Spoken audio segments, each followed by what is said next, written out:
এই ফুলটাকে যে আমার কি ভালো লাগে জাস্ট বলে বোঝাতে পারবো না। আমি যখনই দেখি যে গাছের মধ্যে হয়ে রয়েছে তখনই আমি একটা দুটো করে ছিঁড়ে নিয়ে জাস্ট গন্ধটা যে হয় জাস্ট অসাম লাগে। কার কার বাড়িতে এই ফুলের গাছ আছে জানিও। আর আজকে ওয়েদারটা খুব ভালো। সকাল থেকে এতটা পরিমাণে গরম দিচ্ছিল যে মানে গরমের চক্করে মানুষ হয়রানি হয়ে যাচ্ছিল। অবশ্য আবহাওয়া দপ্তর বলেছিল যে আজকের বৃষ্টি হওয়ার সম্ভাবনা আছে। অনেক জায়গার কথাই বলেছিল, উত্তর চব্বিশ পরগনা, দক্ষিণ চব্বিশ পরগনা, কলকাতা, হাওড়া, হুগলি। তো দক্ষিণ চব্বিশ পরগনা আর উত্তর চব্বিশ পরগনায় নাকি সবথেকে বেশি বৃষ্টি হওয়ার কথা। তো আবহাওয়া দপ্তর দুপুরবেলা দেখছিলাম 8 ঘন্টা আগে আপডেট দিয়েছিল। এই কিছুক্ষণ আগে থেকে 4:30 পৌনে 5টা দিক থেকে শুরু হয়েছে এরকম ঝোড়ো হাওয়া। জানি না এখন অবধি বৃষ্টির তো কোনো দেখা মিলছে না। আর এই গাছের ভিডিওটা তো অলরেডি আমি আমার চ্যানেলে দিয়ে রেখেছি, আর এই একই ভিডিও আর কতবার দেব।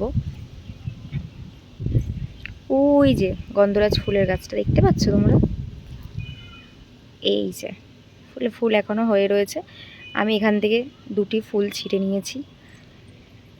আমি নাচ করতে আসলে এরকম গাছ থেকে ফুল তুলতেই থাকি আর কানে গুঁজতেই থাকি, কারণ ফুলের প্রতি যাদের ভালোবাসা আছে তারাই এই ফিলিংটা বুঝবে। কোথায় কোথায় বৃষ্টি হচ্ছে জানিও। আমি যেহেতু দমদম এরিয়াতে থাকি, এখন অবধি তো বৃষ্টির কিছুই দেখতে পেলাম না, শুধু রকম ঠান্ডা হাওয়া দিয়ে যাচ্ছে। তাও যদি হাওয়াটা সকাল থেকে দিত, দেখা যাক বৃষ্টি হয় কিনা। মনে তো হয় না বৃষ্টির দেখা পাবো এত সহজে।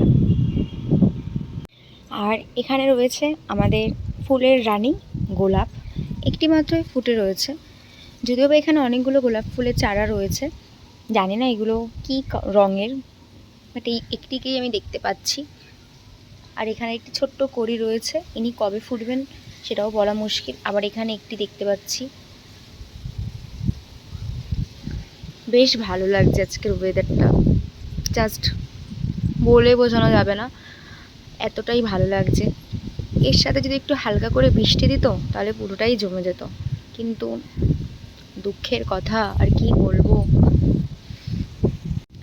তারপর বলো কার কার বাড়িতে এই কাঠগোলাপের চারা আছে? আমি ঠিক জানি না এটা কাঠগোলাপেরই আরেকটা গাছ, মানে কাঠগোলাপেরই আরেকটা কোনো প্রজাতি হবে। কী সব ভুলভাল বলছি, প্লিজ একটু অ্যাডজাস্ট করে নিও, কারণ আমি না ব্লগিংয়ে অতটা মানে ওস্তাদ নই। এক একজনকে দেখি কি সুন্দর ব্লগ ভিডিও বানায়। একটা কাঠগোলাপ তোমাদের সাথে শেয়ার করছি। এই কাঠগোলাপটা সবথেকে আমার প্রিয়। এই গাছটি যদিও বা রিসেন্ট এসেছে, বেশি দিন হয়নি। এই যে এখানে অনেকগুলো ফুটে রয়েছে। আর দেখো এখানে কতগুলো, যেটা সাদা হলুদ কাঠগোলাপ হয়, কতগুলো ফুটে রয়েছে, মানে এখনও ফোটেনি, মানে কড়ি সমেত রয়েছে। আর এইখানে ফুটে রয়েছে, এটা হচ্ছে সাদা আর হলুদটা। আর এটা হচ্ছে পুরো সাদা ফুলটা। এটা তো অনেকে দেখেছো আমার আগের ভিডিওতে। কি সুন্দর চেয়ে রয়েছে।